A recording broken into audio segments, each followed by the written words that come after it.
அஸ்ஸலாமு அலைக்கும் அனைவருக்கும்.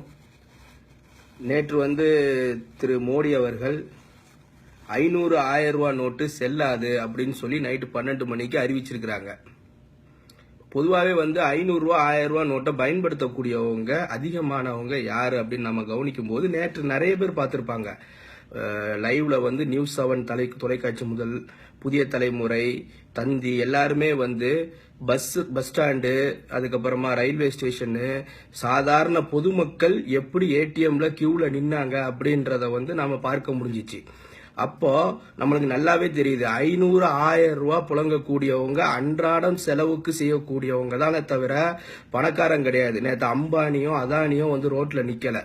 அப்ப சாதாரணமா ரோட்ல நின்னவங்க யாரு? பொதுமக்கள் தான் ரோட்ல நின்னாங்க. இன்னைக்கு ஒரு மாட்டுக்கறியோ ஒரு ஆட்டுக்கறியோ போய் வாங்குறா இருந்தா நம்ம 500 ரூபாய் கொடுத்துதான் சேஞ்ச் பண்ண வேண்டியதா இருக்குது இல்லையா? நாம 100 ரூபாயை கொண்டு போய் நாம போய் ஆட்டுக்கறியோ இல்லைன்னா ஒரு கோழிக்கறியோ மாட்டுக்கறியோ வாங்க முடியாது. அப்ப 500 ரூபாய் தாளுன்றது ஒரு அன்றாட ஒரு தேவை, ஒரு சாதாரண ஒரு காமன் மேன் வீட்டுல இருக்கக்கூடியது. இவங்க கருப்பு பணத்தை ஒழிச்சிட்டோம் அப்படின்னு சொல்றாங்க. நடுத்தர மக்கள் தான் ரொம்பவே பாதிக்கப்பட்டிருக்கிறாங்க. இதுல அந்த பெரிய பெரிய பண முதலைகள் கருப்பு பணத்தை எப்படிங்க வச்சிருப்பான்? நாம என்ன முட்டா பயலா? ஈசா யோகா மையம் இருக்குது கோவையில. அவன் எப்படி வச்சிருக்கிறான்? அவனுடைய யோகாவை ஃபுல்லா இடத்த வளைச்சு போட்டிருக்கிறான், பல ப்ராப்பர்ட்டிகளை வாங்கி போட்டிருக்கிறான். அவன் மேல பல சொத்துக்கள் இருக்கு. எப்பவோ அவங்க எல்லாம் பணத்தை சொத்தா மாத்திக்கிட்டே இருப்பாங்க. இது என்ன பழங்காலத்து காமெடியா? பணத்தை ஃபுல்லாத்தையும் எடுத்து கொண்டு போய் புதைச்சு வைக்கிறது, மற்ற வேலைகள்ல பணத்தை ஃபுல்லாத்தையும் தண்ணிக்குள்ள கிணத்துக்குள்ள பண்டல் பண்டலா போட்டு வைக்கிறது. இதுனா கந்தசாமி படத்துல வர மாதிரி இவங்க காட்டுறாங்களா? அந்த மாதிரி டிராமாவா? அப்படிலாம் கிடையாது. விஜய் மல்லையா நாட்டை விட்டு வெளியே போய் கோடி கணக்குல கடன் பெற்று நாட்டை விட்டு வெளியே போய் டாலர்லையும் யூரோலையும் பொண்ணுங்களோட மிதந்துகிட்டு இருக்கிறான். அவனை கொண்டு வர நம்ம நாட்டு தலைவர்களுக்கு துப்பு கிடையாது. லலித் மோடி ஐசிஎல்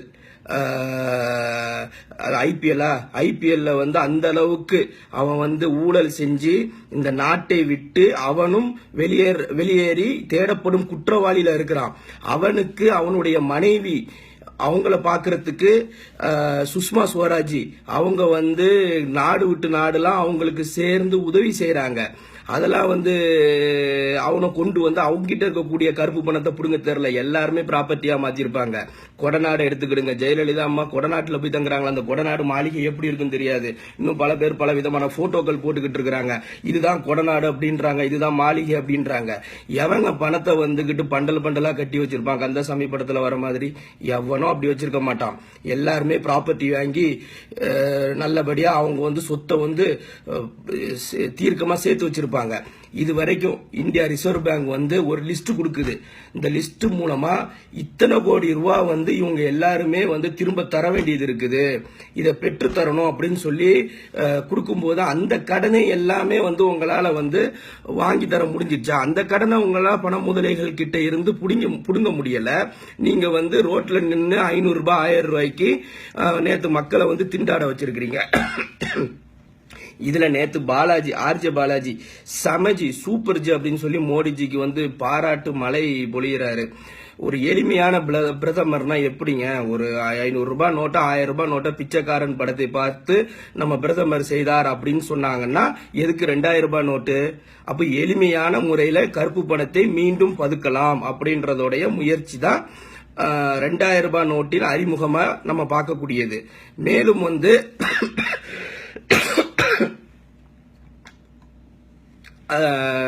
நம்ம இன்னொரு கேள்வி நம்ம வைக்கிறோங்க. இந்த 15 லட்சம் ரூபாய் தரேன்னு சொன்னாங்கல்ல கருப்பு பணத்தை மீட்டு, அந்த 15 லட்சம் ரூபாய் எங்க அப்படின்ற ஒரு இதுவும், கூடுதல் பண மதிப்பு 2000 ரூபாய் நோட்டு எதுக்கு அடிக்கணும்? 500 ரூபாய் 1000 ரூபாய் நோட்டை நீங்க கட் பண்ணுங்க, ஓகே, நல்ல விஷயம். அப்படி நம்ம எடுத்துக்கிட்டாலும் எதற்காக புதிய 500 ரூபாய் நோட்டை கொண்டு வரணும்? எதற்காக 2000 ரூபாய் நோட்டு அச்சடிக்கணும்? அப்படி 2000 ரூபாய் நோட்டுங்கும் போது எளிமையான முறையில இவங்க பணத்தை ஈஸியா பட்டுவாடா செஞ்சிருவாங்க.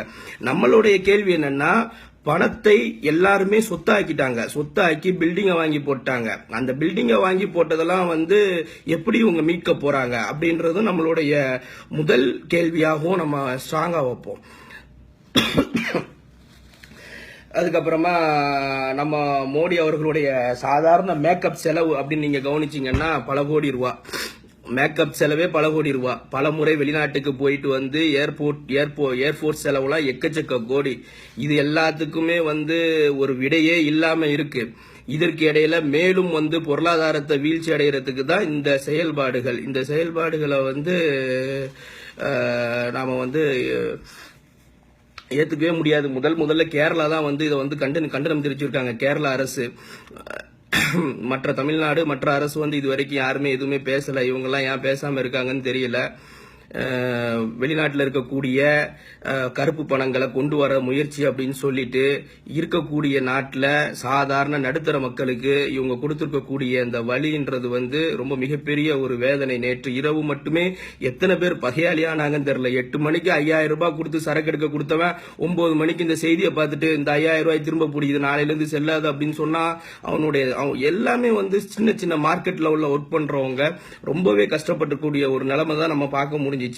அதனால வந்துகிட்டு இதெல்லாம் வந்து ஒரு அச்சதீனு அப்படின்ற மாதிரி எல்லாம் சொல்லி இன்னைக்கு வந்து அந்த அச்சதீனா அச்சையா பண்ணி முடிச்சிட்டாரு இவரு.